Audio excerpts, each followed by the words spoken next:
سے کہہ رہا ہوں، یہ ہم سب میں سے نمبر لے گیا ہے، سب سے زیادہ جیل اس بندے نے کاٹی ہے۔ تو آپ اندازہ لگائیں۔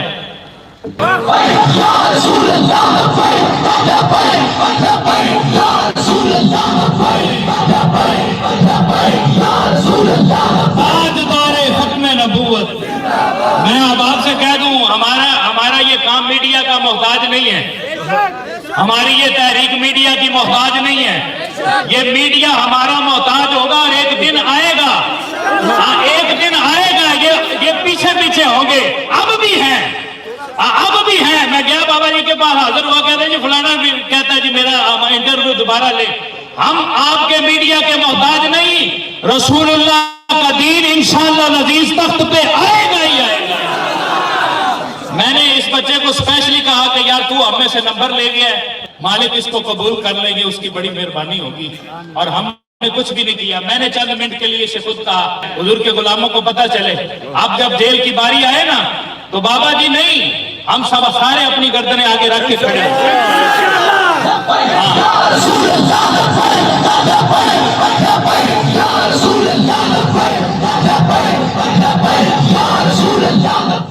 اور یہ بھی بات ذہن میں رکھو، حضور کا ذکر تمہارے سٹیڈیم کا محتاج نہیں ہے، تم اپنی جگہ سنبھال کے رکھو، اور یہ بھی بات ذہن میں رکھو، ایک وقت آئے گا سٹیڈیم تو سٹیڈیم رہا، انشاءاللہ العزیز اسمبلی میں بھی لبیک کرنا لگے گا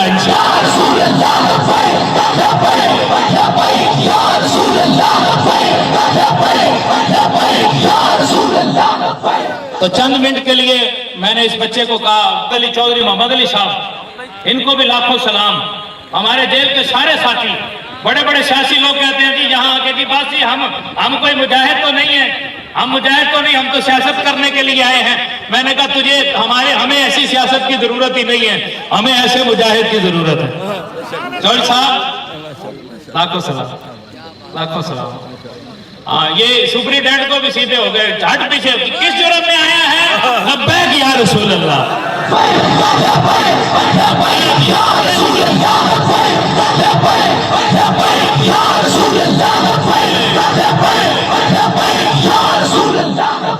تو یہ محمد طاہر بھائی چند منٹ کے لیے، ان کا مجھے یاد ہے ان کا کاروبار تھا، وہ ہم جیل میں تھے، وہ پیغام آیا جی تھوڑا جناب وہ دکانداری میں سارا کرنا کاروبار وہ بھی سیل کر گئے، جنسیاں لے آگے دباؤ ڈال دینے۔ بابا جی میں ایک گزارش کرا، انہاں دے والد نو بھی لکھا سلام۔ میں جدو واپس آ کے انہوں نے ملیا نا تو انہوں نے آکھا یار اے اپنے کاروبار دی کی حیثیت ہے، ساڈا سب کچھ حضور واسطے کرنا۔ آج تسی جڑا کہندے ہو نا مدرسے دے بھی ساڈے منڈے ہیگے نے گردنا دین واسطے، لیکن اے نہ بھولیا جے بھاویں یونیورسٹی ہوئے، بھاویں جناب اسمبلی ہوئے، کہ کوئی بھی جگہ ہوئے، حضور دا غلام ہر جگہ موجود ہے، ذرا دھیان نہ لیا جائے، ہاں ہر جگہ حضور دا غلام موجود ہے۔ محمد طاہر بھائی چند منٹ واسطے گزارش پہ۔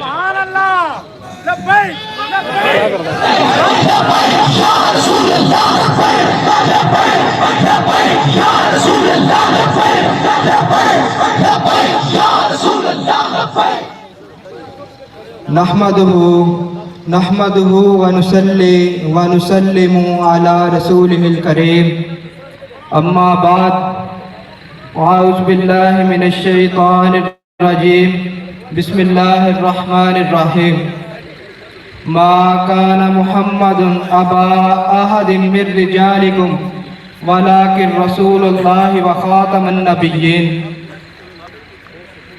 وہ جو نہ تھے تو کچھ نہ تھا، وہ جو نہ ہو تو کچھ نہ ہو، جان ہے وہ جہان کی، جان ہے تو جہان ہے، اور بہت کم نصیب وہ جو قرار تک نہ پہنچے، بہت کم نصیب وہ جو قرار تک نہ پہنچے، در یار تک تو پہنچے، دل یار تک نہ پہنچے۔ بات ناموس رسالت اور ختم نبوت کی ہو تو یہ چند ماہ تو کیا ہماری ساری زندگی حاضر ہے۔ ہم نے سب کچھ رکھا ہے رسول اللہ کے لیے، بلکہ ہمیں سب کچھ ملا ہی انہی کی وجہ سے ہے، لیکن بات یہ ہے کہ ہمیں کبھی کسی نے بتایا ہی نہیں، ہمیں تو صرف پیر صاحب کی باتیں سنائی گئی، عنوان ناموس رسالت رکھ کر باتیں پیر صاحب کی سنائی گئی، عنوان ختم نبوت رکھ کر باتیں پیر صاحب کی سنائی گئی۔ یہ تو بابا جی کا فیض ہے کہ جنہوں نے ہم جیسوں کو بھی سمجھا دیا کہ ناموس رسالت کا مسئلہ کیا ہے، کہ ختم نبوت کا مسئلہ کیا ہے۔ اپنی حق بات پر ڈٹ جانا ہم نے ان سے سیکھا ہے، بات حضور کی عزت کی ہو تو آپے سے باہر ہو جانا ہم نے ان سے سیکھا ہے۔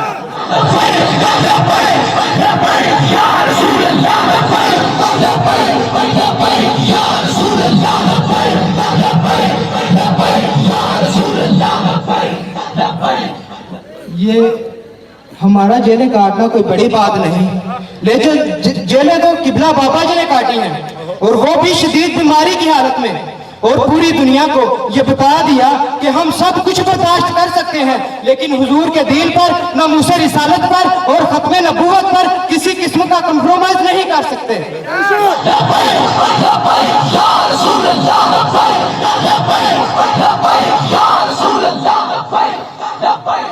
جب ہم جیلوں میں تھے تو ہمارے گھر والوں کو پریشرائز کیا گیا، ہمارا کاروبار تک سیل کر دیا گیا، کہا گیا کہ لکھ کر دو ہمارا لبیک سے کوئی تعلق نہیں۔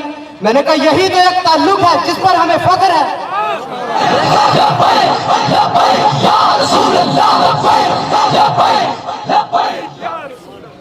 میں نے کہا یہی تو ایک تعلق ہے جس پر ہمیں فخر ہے۔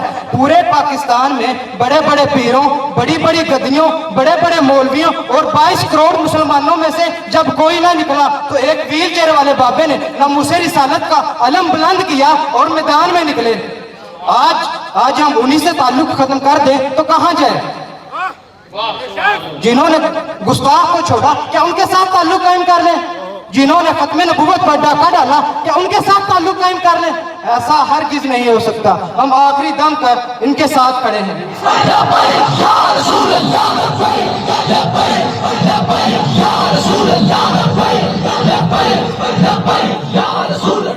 کیونکہ اب عزت اسی کی ہوگی جو حضور کی عزت کی بات کرے گا۔ میرے چھوٹے سے ذہن کے مطابق جتنی محبتیں پیروں نے لوگوں کے دلوں میں اپنے لیے ڈالی ہیں، اتنی محبتیں اگر حضور کے لیے ڈالی ہوتی تو گستاخ کو چھوڑنے والوں کی محفلوں میں جانے والوں کا دفاع کرنے کی بجائے ان کو غلط ضرور کہا جاتا۔ ناموس رسالت کے مسئلے پر نہ نکلنے والوں کا دفاع کرنے کی بجائے ان کو غلط ضرور کہا جاتا۔ ختم نبوت کے مسئلے میں حجروں میں بیٹھنے والوں کا دفاع کرنے کی بجائے ان کو غلط ضرور کہا جاتا۔ اگر ایسا ہوتا تو لوگ سب کچھ چھوڑ کر آج حضور کے دین کے ساتھ ضرور کھڑے ہوتے، کیونکہ جو حضور کو جان لیتا ہے وہ حضور کے لیے جان دیتا ہے۔ لیکن آج ہمارے نوجوان جب پیر پرستی اور لیڈر پرستی پر اتر آئے تو پھر یہ جہاد کی آیات کو چھوڑ کر امن سے دین پھیلانے کی باتیں کرنے لگتے ہیں اور رسول اللہ کی مبارک تلوار کی نفی کرنے لگتے ہیں۔ اور دوسری طرف ہمارے نوجوان، ہماری قلم کے رکھوالے، ہماری تلوار کے رکھوالے آج کشمیر اور پوری دنیا کے مظلوم مسلمانوں پر لوہا کری کرنے کی بجائے اپنے دنیاوی محبوب کے قصیدے لکھنے میں مصروف ہیں۔ اور جب بڑے بڑے مفکرین بیٹھ کر یہ سوال کرتے ہیں کہ آخر اس قوم میں اقبال کی فکر جنم کیوں نہیں لیتی، تو قمرہ اقبال سے یہ صدا آتی ہے کہ جو قوم ٹکڑوں کے حفظ اپنی شناخت تک بیچ ڈالے، کہ جس قوم کے حکمران چند ڈالروں کی خاطر اپنی بیٹیاں تک بیچ ڈالیں، کہ جس قوم کے حکمران 9 نومبر کو اقبال کے مزار پر حاضری دینے کی بجائے کرتارپور بارڈر کا افتتاح کرتے ہیں، تو اس قوم کے نصیب میں اقبال نہیں سوال ہوا کرتا ہے۔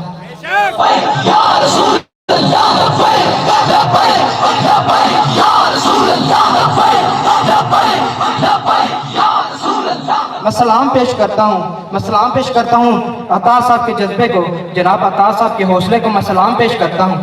اسیری کے دوران ان کو اچانک ملاقات کے لیے بلایا گیا۔ جب یہ گئے تو سامنے 2 جوان بھائیوں کی لاشیں پڑی تھیں۔ یہ دیکھ کر پورا عملہ حیران رہ گیا کہ علامہ صاحب کی بھائیوں کو دیکھ کر علامہ صاحب کی آنکھ سے ایک آنسو تک نہ نکلا، بلکہ یہی نعرہ لگایا کہ لبیک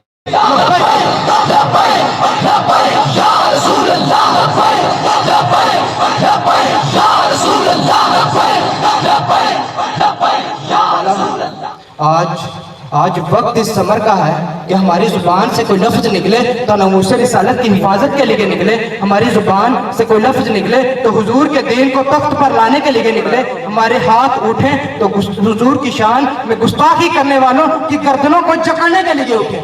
یہی ہماری سیاست ہے، یہی ہماری عبادت ہے، یہی ہمارا حضور سے عشق ہے، یہی ہمارے ایمان کا تقاضا ہے، اور یہی ہماری سیاست کا مقصد ہے۔ وما علیہ الا البلاغ۔